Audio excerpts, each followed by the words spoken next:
जो basic part है general organic chemistry, उसको स्टडी करने जा रहे हैं। जनरल ऑर्गेनिक केमिस्ट्री में हम लोग क्या क्या स्टडी करेंगे?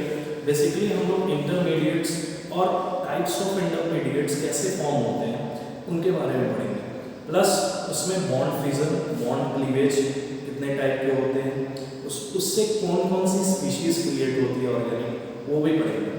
और उसके दौरान हमें इफेक्ट्स के बारे में भी पढ़ना है, जिसमें हमारे पास दो टाइप के इफेक्ट्स हैं, एक है परमानेंट इफेक्ट्स और एक है temporary effects. If we apply permanent effects on this special type of species, उसमें एसिडिक स्ट्रेंथ और बेसिक स्ट्रेंथ पे इफेक्ट क्या होता है, ये भी हम लोग इस चैप्टर में पढ़ने जा रहे हैं। तो हम लोग स्टार्ट कहाँ से करेंगे? स्टार्ट हम लोग करेंगे ऑर्गेनिक रिएक्शंस कैसे होते हैं, ठीक है। तो ऑर्गेनिक रिएक्शन, कोई भी रिएक्शन जब होता है तो उसके अंदर दो कंपोनेंट होते हैं। पहला एक होगा उसका रिएक्टेंट और दूसरा होगा उसका प्रोडक्ट, ठीक है। एक होगा उसका रिएक्टेंट और दूसरा होगा उसका प्रोडक्ट। कोई भी रिएक्टेंट इंटरैक्ट जब करता है रिएजेंट के साथ या उसके सेकंड पार्ट के साथ, तभी हम प्रोडक्ट फॉर्म कर पाते हैं। एग्जांपल के तौर पे तो यहाँ पे क्या होगा, जब कोई रिएक्टेंट रिएजेंट के अंदर इंटरैक्ट करेगा, रिएजेंट के साथ इंटरैक्ट करेगा, तब उसे क्या बनाना चाहिए? प्रोडक्ट फॉर्म करना चाहिए। लेकिन ऐसा एग्जैक्टली तुरंत नहीं होता। कुछ रिएक्शन ऐसे होते हैं जो एलिमेंट्री रिएक्शन होते हैं, जो सिंगल स्टेप होते हैं, और वो क्या होते हैं, वो एक स्टेप के अंदर कंप्लीट हो जाते हैं। लेकिन ऑर्गेनिक रिएक्शन जो होते हैं वो एक स्टेप में नहीं होते, वो मोर देन वन स्टेप में होते हैं, जिसमें एक स्पीशीज क्रिएट होती है between reactant and product, which is known as intermediate. क्या होता है? इंटरमीडिएट। और इंटरमीडिएट के बाद हमारा क्या फॉर्म होता है? Product form. अब ये जो इंटरमीडिएट है, ये फ्रैक्शन ऑफ सेकेंड्स के लिए फॉर्म होता है।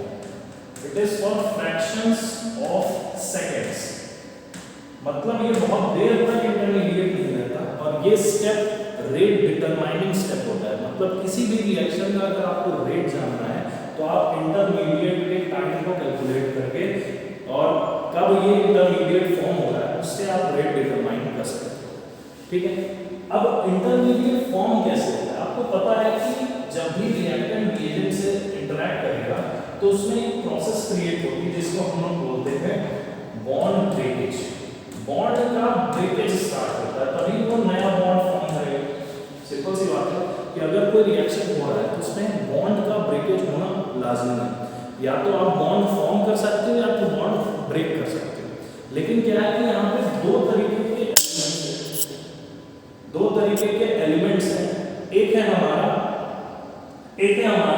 रिएक्टेंट और एक है हमारा रिएजेंट। अब ये जो दो एलिमेंट्स हैं, वो एलिमेंट्स हमारे एक तरीके से दो तरीके के मॉलिक्यूल्स के बारे में फॉर्म हो रहे हैं।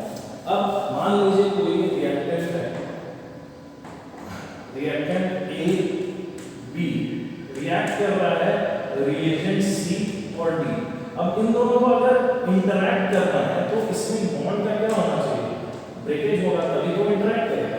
और ये जब ब्रेक करता है तभी उसी दौरान कुछ फ्रैक्शन ऑफ सेकंड्स के लिए हमारा क्या फॉर्म होता है? इंटरमीडिएट फॉर्म होता है। अब देखिए, ये जो बॉन्ड ब्रेकेज वाली बात मैंने आपको बताई है, इसी को हम लोग ऑर्गेनिक केमिस्ट्री में कहीं कहीं बॉन्ड क्लीवेज भी कहते हैं। क्या कहते हैं? Bond cleavage. और इसके हमें टाइप्स भी पढ़ने हैं, कितने टाइप्स ऑफ बॉन्ड फ्यूजन होते हैं और कैसे कैसे हम उसको डिफाइन कर पाते हैं। उस बॉन्ड फ्यूजन से जो स्पीशीज क्रिएट होती है उनका नाम क्या होता है, वो भी हमें पढ़ना है, ठीक है। स्टार्ट करते हैं बॉन्ड फ्यूजन से।